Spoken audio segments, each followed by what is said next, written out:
Hello everyone. RO समीक्षा अधिकारी एवं सहायक समीक्षा अधिकारी की जो अपनी करंट अफेयर्स की सीरीज चल रही है, उस सीरीज में आज हम एक नए वीडियो के साथ उपस्थित हैं। तो आइए देखते हैं इस वीडियो का पहला क्वेश्चन। कह रहा है, हाल ही में नीति आयोग द्वारा जारी हुआ निर्यात तैयारी सूचकांक में तटीय राज्यों में शीर्ष स्थान किस राज्य को मिला है। किस सूचकांक के बारे में पूछ रहा है? निर्यात तैयारी सूचकांक। मैगजीन में आपको ईपीआई इंडेक्स करके मिल सकता है, ठीक है ना। ईपीआई सूचकांक इस तरह से दिख सकता है, जिसका अर्थ होता है एक्सपोर्ट प्रिपेयर्डनेस इंडेक्स, ठीक है ना। एक्सपोर्ट प्रिपेयर्डनेस इंडेक्स, ठीक है, यानी अर्थात निर्यात तैयारी सूचकांक। तो इस वर्ष जिस राज्य ने इसमें टॉप पोजीशन हासिल किया है वो हमें संबंधित विकल्पों में ऑप्शन बी में दिख रहा है। तमिलनाडु इसका सही उत्तर होगा। और इसके चर्चा में होने का कारण यह रहा था कि इस सूचकांक में अभी तक गुजरात राज्य जो था वो टॉप पर आया था। इससे पहले इस सूचकांक के 2 एडिशन जारी हो चुके हैं, प्रकाशित हो चुके हैं। ये जो तीसरा संस्करण था, इसमें तमिलनाडु ने गुजरात को पीछे पछाड़ते हुए टॉप पोजीशन लिया है, ठीक है। आइए देखते हैं तमिलनाडु के बाद जो राज्य है, पहला राज्य हमारा तमिलनाडु, उसके बाद हमारा राज्य है महाराष्ट्र, ठीक है, महाराष्ट्र।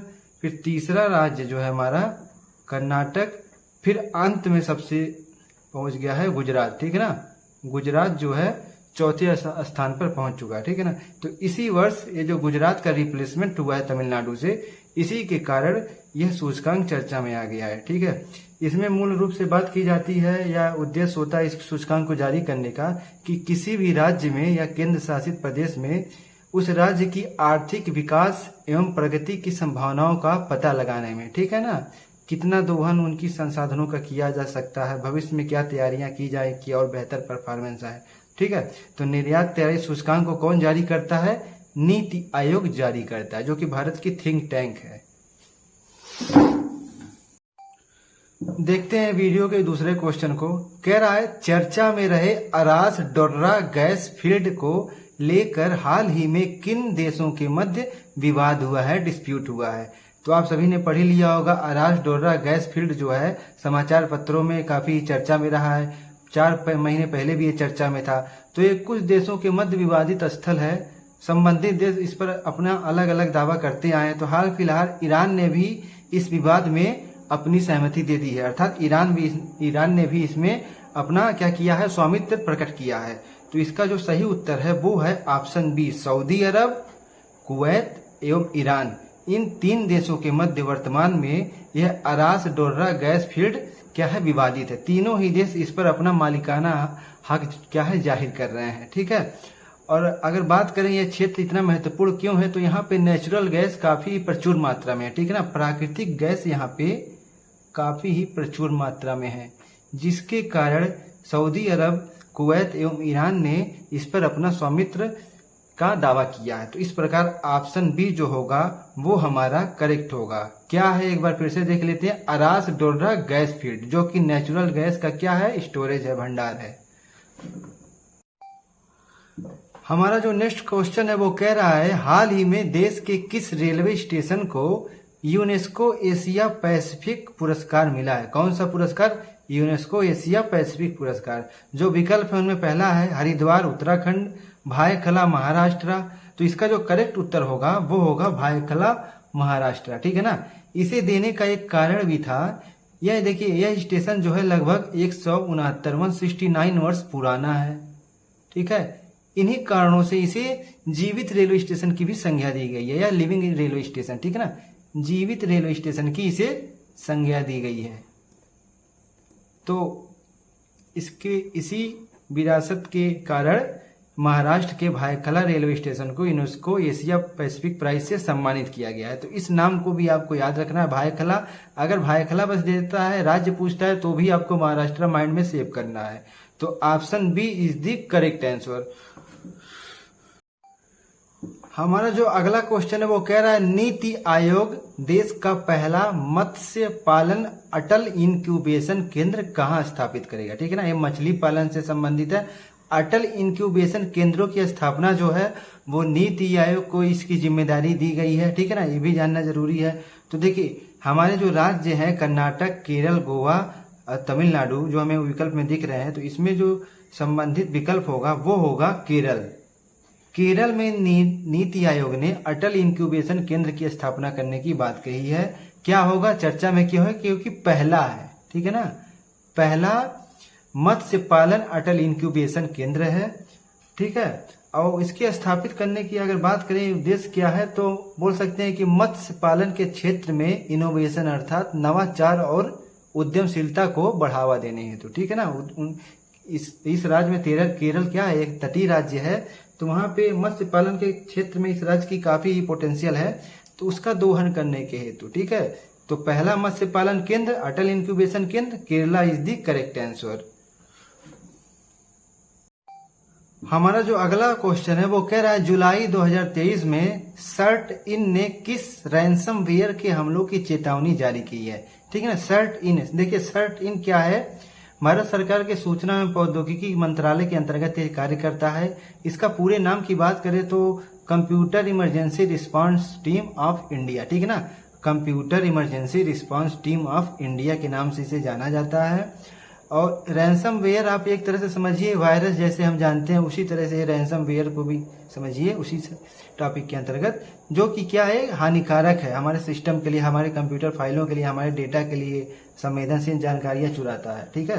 तो ये जो जिस रैंसमवेयर के नाम की यहाँ पे चर्चा की जा रही है वो है अकीरा, ठीक है। अकीरा क्या है, रैंसमवेयर। अगर हमसे एग्जाम में दिखता है कि अकीरा क्या है तो क्या है, रैंसमवेयर है, ठीक है।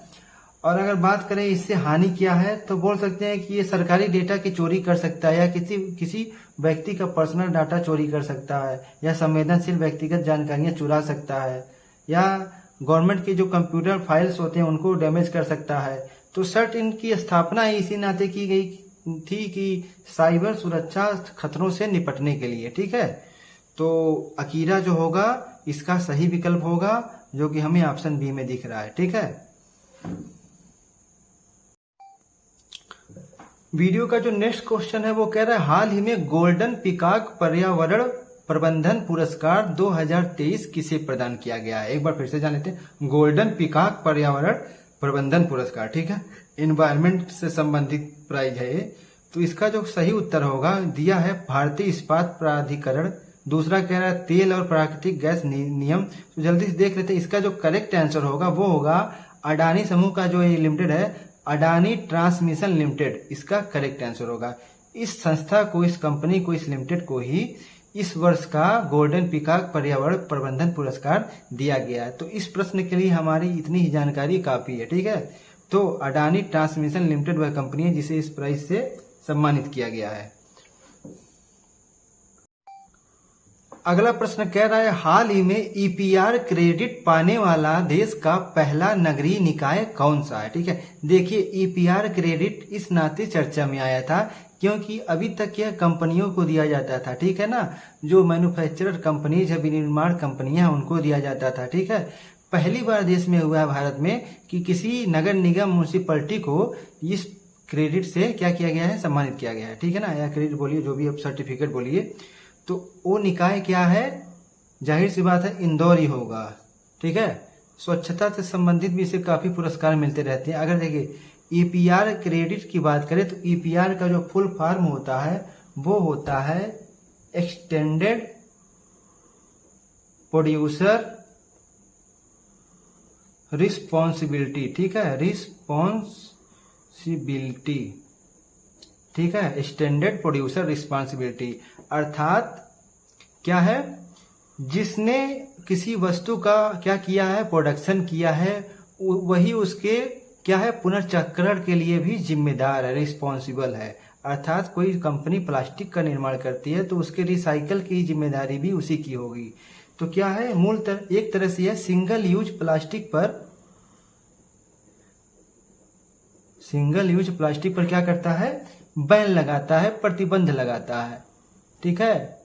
जो विनिर्माण कंपनियां हैं उन पे क्या करता है, उन पे प्रतिबंध लगाता है, उन पे नियम आरोपित करता है अपना, ठीक है, जो कि एक तरह से पर्यावरण के लिए लाभदायक भी है, ठीक है। अब मूल रूप से बात करें तो प्लास्टिक अपशिष्ट से संबंधित है। अब इसे बात करें इसे कौन सी संस्था देती है, तो ईपीआर क्रेडिट जो जारी करती है OCPCB, ठीक है। पूरा नाम की बात करें तो क्या है, सेंट्रल पोल्यूशन कंट्रोल बोर्ड, ठीक है ना, सेंट्रल पोल्यूशन कंट्रोल बोर्ड अर्थात क्या है, केंद्रीय प्रदूषण नियंत्रण बोर्ड इस क्रेडिट को देती है। तो पहली बार किसी नगरीय निकाय जो कि इंदौर है उसको ये क्रेडिट दिया गया है। हमारा जो अगला प्रश्न है वो कह रहा है, हाल ही में प्रोजेक्ट 75 के तहत 6 स्टील्थ पनडुब्बियों के निर्माण के लिए स्पेन के किस भारतीय संस्थान, स्पेन ने किस भारतीय, यहाँ पे ने होना चाहिए, स्पेन ने किस भारतीय संस्थान के साथ समझौता किया, ठीक है। तो इसका जो करेक्ट आंसर होगा वो होगा Larsen and Toubro. Larsen and Toubro ने, स्पेन की कंपनी एक है नवंतिया, ठीक है, स्पेन की एक कंपनी है नवंतिया, उसके साथ 6 पनडुब्बियों के निर्माण के लिए, देखिए प्रोजेक्ट 75 जो है इसे हम शॉर्ट फॉर्म में P75 प्रोजेक्ट भी कहते हैं। ये सबमरीन निर्माण से संबंधित है। इसी योजना के तहत वर्ष 2017 में स्कॉर्पियन श्रेणी की पनडुब्बी पहली जो की थी भारतीय या इंडियन नेवी में शामिल की गई थी, ठीक है। तो हाल में क्या हुआ, स्पेन की कंपनी नवंतिया ने इस कार्यक्रम को आगे बढ़ाने हेतु अर्थात भविष्य में जो और पनडुब्बियां बननी है उसके लिए भारतीय कंपनी लार्सन एंड टुब्रो के साथ क्या किया, एग्रीमेंट किया है, ठीक है। तो संबंधित कंपनी हम जान ही चुके हैं, अगर स्पेन की कंपनी पूछता है तो नवंतिया होगा, और ये किस परियोजना के अंतर्गत है, तो P75 प्रोजेक्ट 75 के तहत, ठीक है। देखिए अगला प्रश्न जो होगा वो भी काफी इंपॉर्टेंट होगा समीक्षा अधिकारी एवं सहायक समीक्षा अधिकारी की परीक्षा के लिए। कह रहा है, हाल ही में चर्चा में रही वल्कन 2020 परियोजना का संबंध किस देश से है। वल्कन 2020 इंग्लिश में इसे कुछ इस प्रकार से लिखा जाएगा 2020। मूल रूप से योजनाएं इंग्लिश के वर्डों से ही बनती है जिसे हम रूपांतरित करके इंग्लिश में, जो कि सहज नहीं होते हैं, जिसे हम रूपांतरित करके हिंदी में देखते हैं, ठीक है। तो वल्कन जो है यह परियोजना संबंधित है ब्रिटेन से। अगर यूके दिखता है तो यूके भी जाहिर सी बात है करेक्ट होगा, ठीक है। अब देखिए ये परियोजना का उद्देश्य क्या है, पहले जान लेते हैं संबंध किससे है। तो इसका उद्देश्य जो है, टारगेट है वो दुनिया की सबसे शक्तिशाली लेजर, ठीक है ना, लेजर का क्या करना है, निर्माण करना है। दुनिया के सबसे शक्तिशाली लेजर का निर्माण करना है जो कि मदद करेगा सरकारों को। पहले बात तो हम जानते हैं कि लेजर का यूज एक तरह से कैंसर में भी होता है, कैंसर के उपचार में, और दूसरा इसका यूज हो सकता है स्वच्छ ऊर्जा के में, क्लीन एनर्जी, ठीक है ना, क्लीन एनर्जी स्वच्छ ऊर्जा के क्षेत्र में भी लेजर से हम क्या कर सकते हैं, काफी ज्यादा हेल्प ले सकते हैं। तो वल्कन 2020 प्रोजेक्ट जो है वो ब्रिटेन से संबंधित है, वहां की एक कंपनी ने ही इस प्रोजेक्ट को चालू किया है। अगला प्रश्न कह रहा है, हाल ही में भारत का प्रथम हरित ऊर्जा पुरातात्विक स्थल बनने वाला तट सौर मंदिर कहाँ स्थित है। कौन सा मंदिर, देखिए तट सौर मंदिर को हम डायरेक्टरी या किताबों में डायरेक्टरी सौर मंदिर भी दे देता है, ठीक है ना, तो उससे कंफ्यूज नहीं होना है। तट सौर मंदिर एक ही बात है। तो हम सभी को मालूम है, हम सबने हिस्ट्री काफी बार ही रिवाइज किया है। सौर मंदिर जो है वो तमिलनाडु में स्थित है। अब स्थान विशेष की बात करें तो तमिलनाडु के मामल्लपुरम में स्थित है, या कह लें महाबलीपुरम में यह स्थित है। और चर्चा में क्यों था, क्योंकि भारत का प्रथम हरित ऊर्जा पुरातात्विक स्थल बना है, ठीक है ना। इसका टैग दिया गया है किसे, तमिलनाडु के सौर मंदिर को, जो कि मामल्लपुरम महाबलीपुरम में स्थित है। तो Tamil Nadu is the correct answer, जो कि ऑप्शन सी में दिख रहा है। नेक्स्ट क्वेश्चन कह रहा है, 19वें एशियाई खेलों में भारतीय टीम ने कुल कितने पदक जीते हैं। तो हम सभी को अभी तक पता चल ही चुका है, अभी तक भारत ने क्या है 107 पदक जीत लिए हैं, जिनमें बात करें तो गोल्ड उसने जीता है, प्यारे भारत ने 28 स्वर्ण पदक जीते हैं, 38 सिल्वर जीते हैं, और 41 हम बोल सकते हैं कि कांस्य पदक ब्रोंज मेडल जीते हैं। तो इस प्रकार टोटल 28, 38, 41 मिलके हमें 107 का टैग मिल चुका है, ठीक है। तो इसके आयोजन की बात करें कहाँ पे हुआ है, तो चाइना में हुआ है, और भी पूछता है तो चाइना के हांगझू में हुआ है, ठीक है ना, हांगझू। तो 107 पदक भारत ने इस साल जीते हैं, जो कि चाइना में 19वीं एशियाई खेलों में परफॉर्मेंस के दौरान भारतीय खिलाड़ियों ने काफ़ी अच्छा प्रदर्शन करते हुए भारत की झोली में डलवाए हैं। तो इतना ही आज के वीडियो में था। Thank you.